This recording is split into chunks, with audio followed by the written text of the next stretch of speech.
Colleagues, good morning.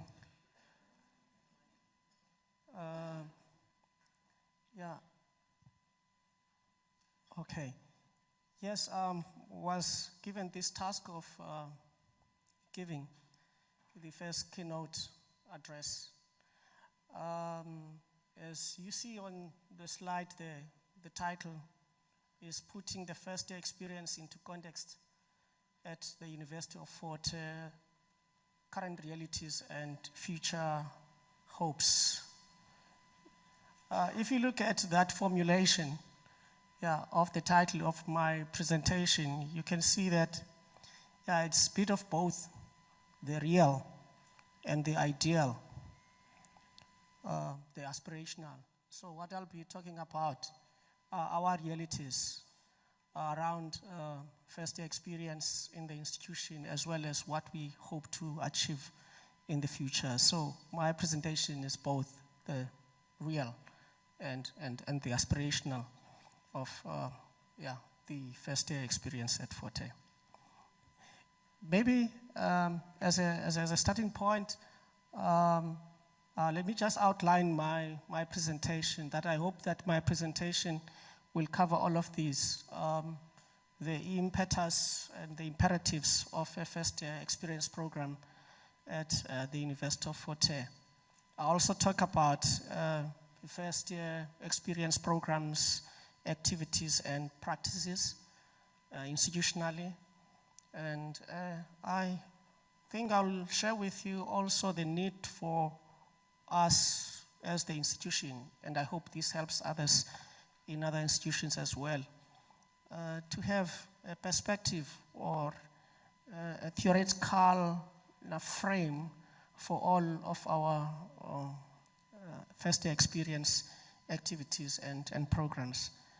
And then I'll also draw on first year experience scholarship, that is research around first year experience conducted within the institution. Yes, I'm aware there's a lot of research around first year experience, but I'll just focus on research on first year experience that's conducted institutionally and what that research is telling us. And also the need for institutional data on first year experience. I'll touch on that as well. And maybe before I get started, maybe I should preface my presentation by relating my experiences as a first year a student. I remember in my first year I was doing Sociology 1, submitted my first assignment, and then got 30%. And I was told that I've plagiarized. I was never told a thing about plagiarism, what plagiarism is, how to avoid plagiarism. I never got that kind of information or support around how not to plagiarize and what plagiarism is.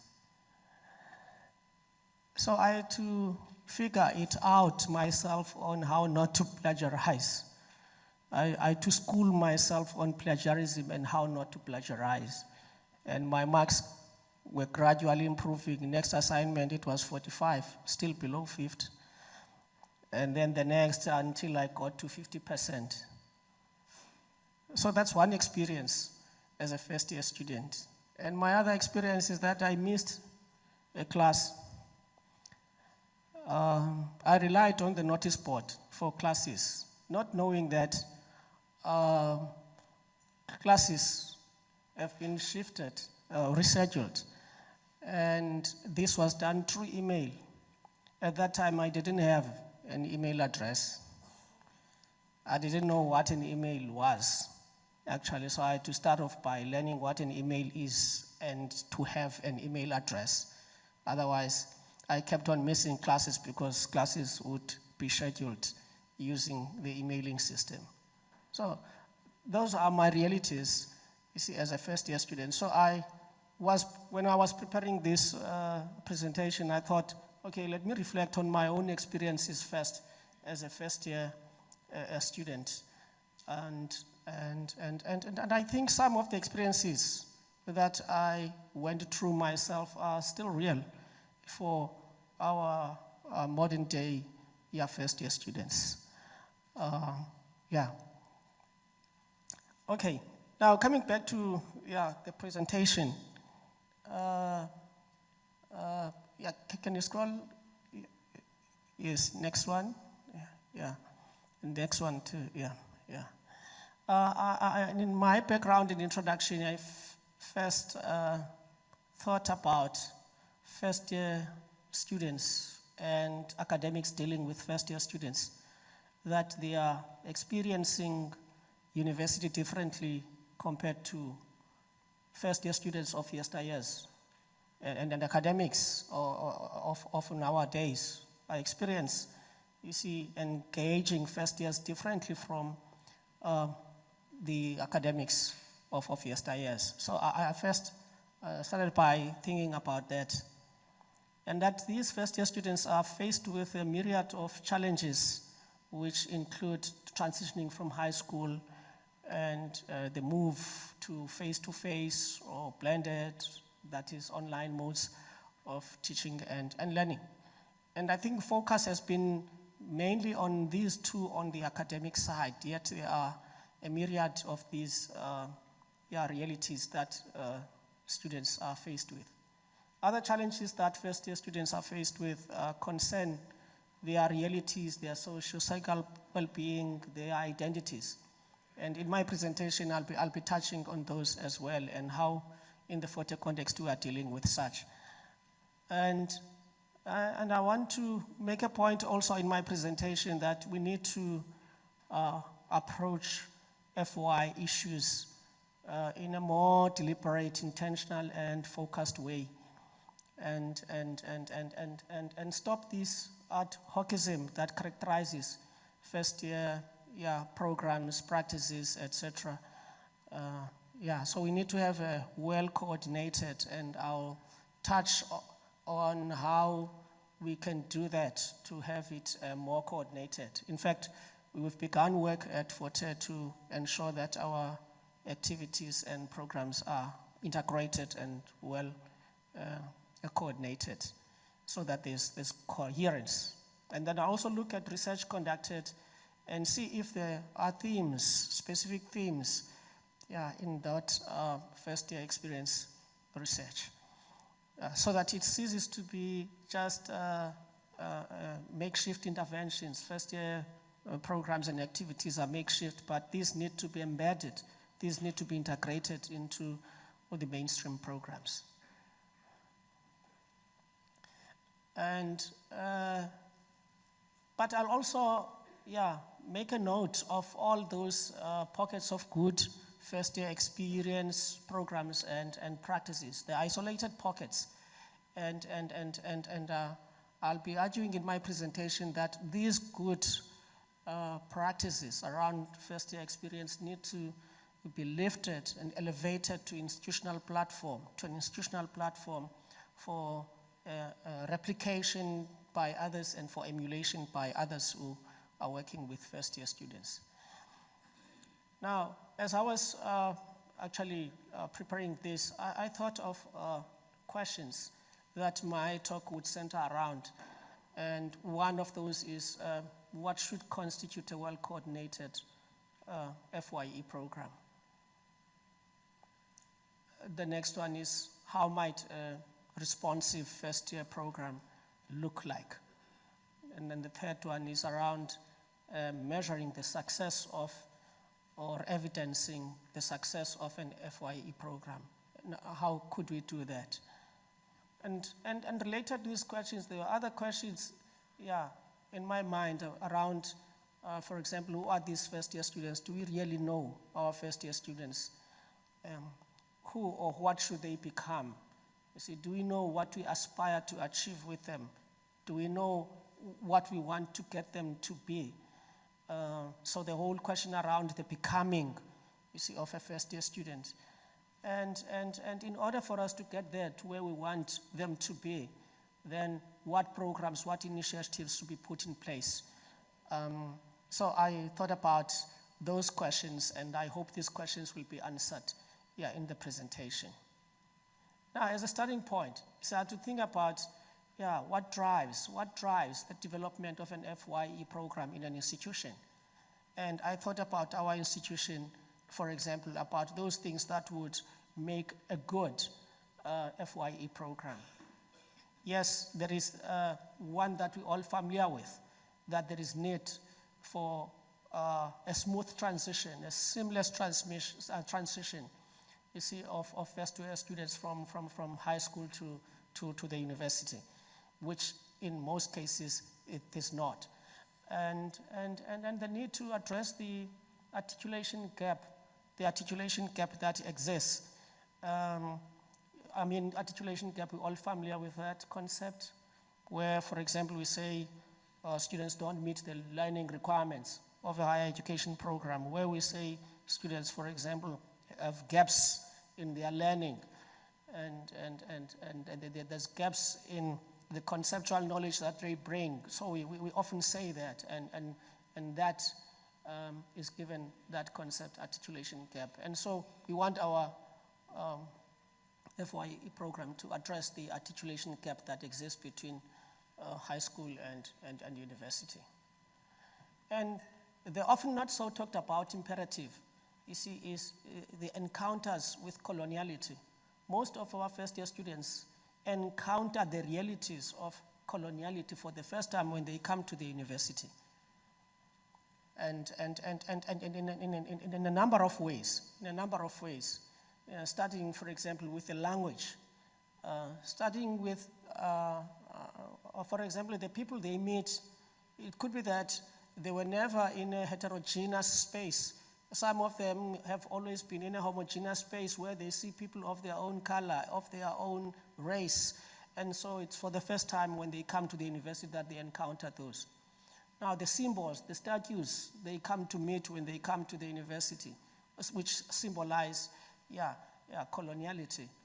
And the values, you see, that they are confronted with, which are different from theirs. And so for most students, these encounters with coloniality need to be bargained for, need to be framed, you see, in an FYE program, so that students are assisted to deal, you see, with this, or the challenges that come with these encounters with coloniality. And so there are issues of adjustment, social adjustment, emotional adjustment, cognitive adjustment, seeing that they are in a different environment altogether. And then the challenge, particularly for those involved with teaching and learning,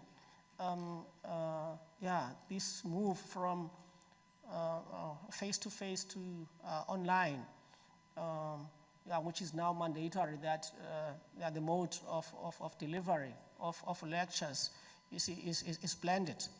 Whether this is forced by Corona, which is now gone, but also by load shedding, which, and some institutional realities, for example, large classes, dilapidated buildings, which are forcing, you see, lecturers to go online or to adopt a more blended approach to learning. And something that most first-year students are not familiar with, you see, since they've been exposed only to face-to-face teaching and learning in their high school years. And I think it must also speak to, the need for induction. I mean, they are outsiders. They are coming to the university for the first time, so they are not aware of what the university setup is all about. So you need to understand the university setup. And so there is need for the induction of first-year students. And so the first-year experience program should do that. It should induct them into the university setup. And the whole awkwardness, identity awkwardness, you see, not sure who they are as first-year students, a university student, what it means to be a university student. So during their first months in the university, so first-year students usually experience this awkwardness because they don't fully understand what it means to be a university student. They are not even sure to call themselves university students. They are hesitant to call themselves like that. It's only later when they come to terms with the university space that they begin to view themselves as and perceive themselves as university students. And it must also talk to, you see, the non-traditional students, these being your affirmative and your RPL students. So our first-year experience program cannot only consider your traditional first-year student, which is the one straight from high school, but understanding that there are people, you see, who left schooling a long time and bring along with them, you see, work experience and other experiences, and did not necessarily meet even the requirements, you see, of gaining entry into a program of study. And so because of that, you see, those students also need attention, and a first-year experience program has to talk to them as well. And the cultural shock, I think I've alluded to this one, the cultural shock, dealing with diversity, meeting people of a different color, different race for the first time, with different ways of doing things. And so, which causes some kind of discomfort on the part of the first-year students. And we must understand them as vulnerable, you see, vulnerable to dropping out, you see, because of inability to deal with the challenges that I've mentioned and many other challenges. Okay, next slide, please. Yep, okay, yeah. Now, having mentioned all these things that a first-year experience program should talk to, and then, what is to be achieved? What is to be achieved with a first-year experience program? In our view, it has to do social justice to those first-year students. And doing social justice to those first-year students means, amongst others, that they must not experience mental block when they come to their lectures for the first time. And I'm imagining a student, you see, straight from high school, doing law, coming to terms with the law jargon, you see, and the whole lecture, the student does not understand a thing. She's sitting there or he's sitting there listening, you see, but the more the lecture continues, the more the student experiences a mental block or what's called the shutdown, cognitive shutdown. So our lecture halls should not be places where you see students experience cognitive shutdown or mental blocks. And so our first experience programs have to address what we call epistemological access. And in addition to that, there's the imperative of adjustments, get them to adjust in the university space, or university spaces, and emotionally, cognitively, and otherwise. Then there's imperative of academic success, that they must achieve what they have come here for in the first place in the university. And we've mentioned that they encounter, first-year students, and some of them, of course, encounter coloniality for the first time. And so a first-year experience program has to address that. You see, it has to decolonize. The space should be decolonized so that students don't encounter colonialism when they come to the institution. And then we also aim at developing a sense of resilience through the supports, networks, you see, that the university can provide. Instill a sense of belonging on the part of our first-year students. They must feel that they belong to the institution that they have come to. And they must have that sense of identity. As university students, they must not doubt that they are university students from the word go. And so it should not be months and months down the line when they begin to see themselves as university students. And of course, we've got to increase the participation of those non-traditional students. They too need to be supported. And if all of this is to work, you see, there's got to be tracking and monitoring of first-year students so that those who are falling behind are given all the necessary support that they need. Now, having mentioned these imperatives and what drives or what we think should drive a first-year experience program, So I went on to look at what as an institutions offer. So our FYE programs and activities, gauging the extent to which they are responsive to these imperatives that I've mentioned. First, I must just mention that, our FYE programs and activities, they are those that are centrally coordinated by the Teaching and Learning Center, by the Student Counseling Unit, for example. And there are also FYE programs and activities that are faculty specific, and where faculties do their own first year or activities and programs for their first years. And there are those that are kind of departmental and very much discipline specific. One other thing that I felt I should also mention is the international mobility of our first year students. Something that we've picked up, that in some faculties or departments, they expose their first year students to the international community, or representatives of them are exposed to the international community through visits. So I'll talk to that. Now, looking at the activities of the Student Counseling Unit, what they do is to organize a 4-day orientation for first years. And during these 4 days, this is what students are taken through, first year students are taken through, where they are made to understand the code of conduct for students and the student protection services. So they are given information around that. And people from those units come and present to the first year students and make them aware of the services that they have to offer. And there's also the psychosocial support services, which focuses on issues of mental health, gender-based violence, wellness, and there's also the disability unit that comes to present on its activities and services for students who are challenged in one way or the other. And the student governance and development, which focuses on student life in general, including sporting activities, societies and political organizations, and how to become involved with those. And usually the last day of the orientation is a campus tour where students are shown around, you see where to find what. And all that's part of the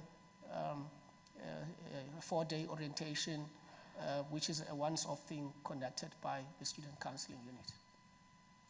Now, looking at activities that take place in the various quarters of the university, such as faculties and departments. You see, so I've singled these out, and I've mentioned, for example, that the Department of Information Systems runs a week-long workshop with first-year students on computer literacy skills. And this is usually before the start of the lectures. And the Teaching and Learning Center, together with the Faculty of Education and the social work, is running workshops on e-portfolios, particularly for students that have work integrated learning component in their studies, so that as they proceed to the next years, they have the benefit of understanding the importance of a portfolio, and they also know how to develop e-portfolios for themselves. And the Faculty of Education and the Teaching and Learning Center, for example, is also running training on the use of digital tools for teacher educators. That's also very specific to those students, you see, who are teacher educators. And or teacher education programs.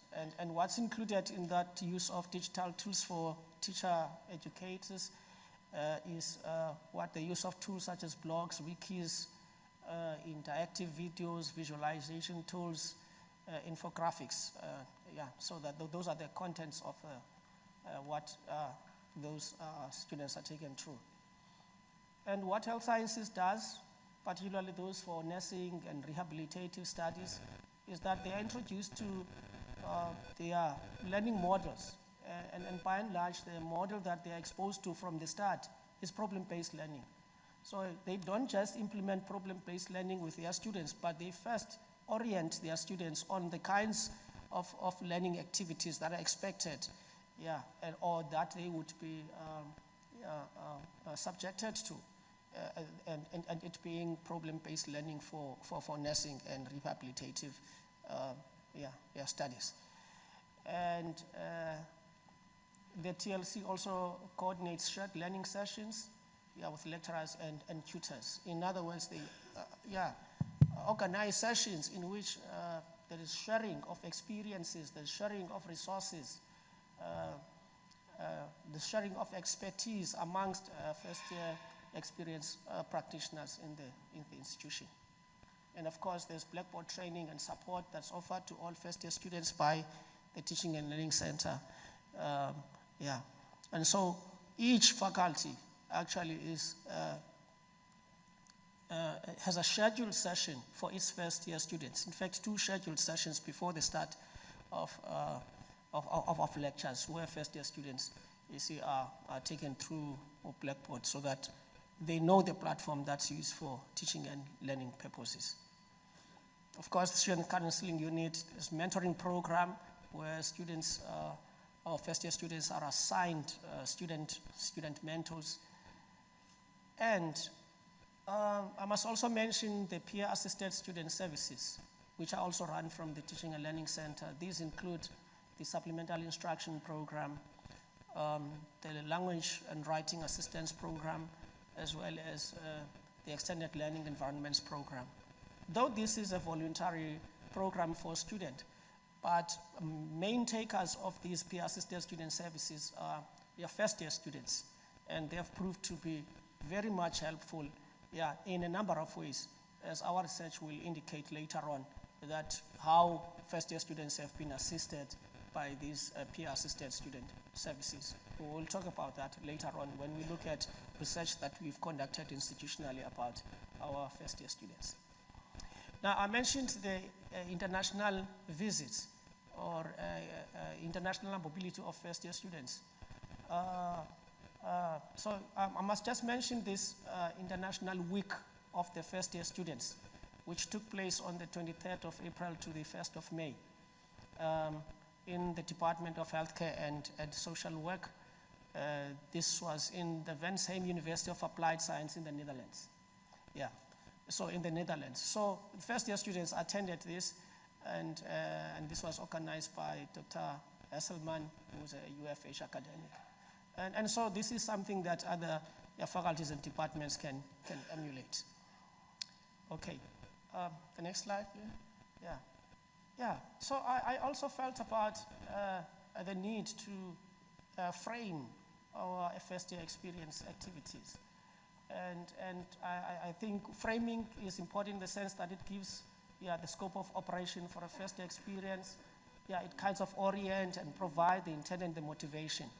And what I've noticed is that most first-year experience draw from Tinto's work on student integration model.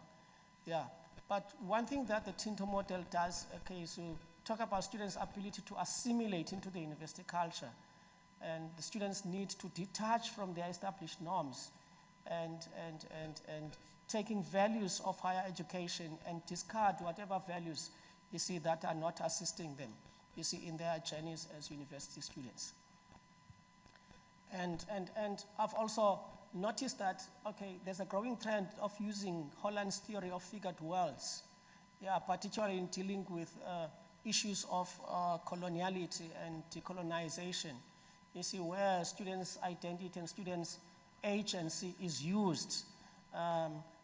So looking at these two frames, I've seen that whereas one, which is Tinto's, is more on assimilating or assimilation into the university ethos, but Holland's theory is more on recognizing student strengths and drawing on student strengths and using their identity and their agency. So it's a more empowering model. And I think going forward with our first-year experience program, we'll see how these frames actually help us come up with an FY program, that's kind of empowering.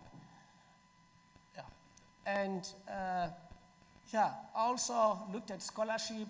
I mean, this is research conducted with UFH students at UFH by Mhuro on gaps associated with the timing of students' orientation, where there's discovery that there's poor participation owing to admission delays, short duration, of these orientation programs, these being once-off interventions, and the need to expand these. And the other research conducted, next slide,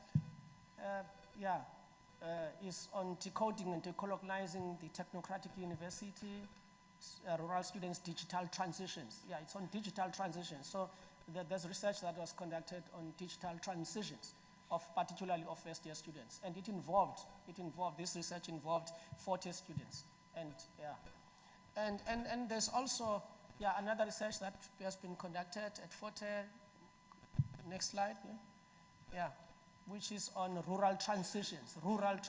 So looking at the whole concept of rurality on the part of students who are entering university. And the next one, of course,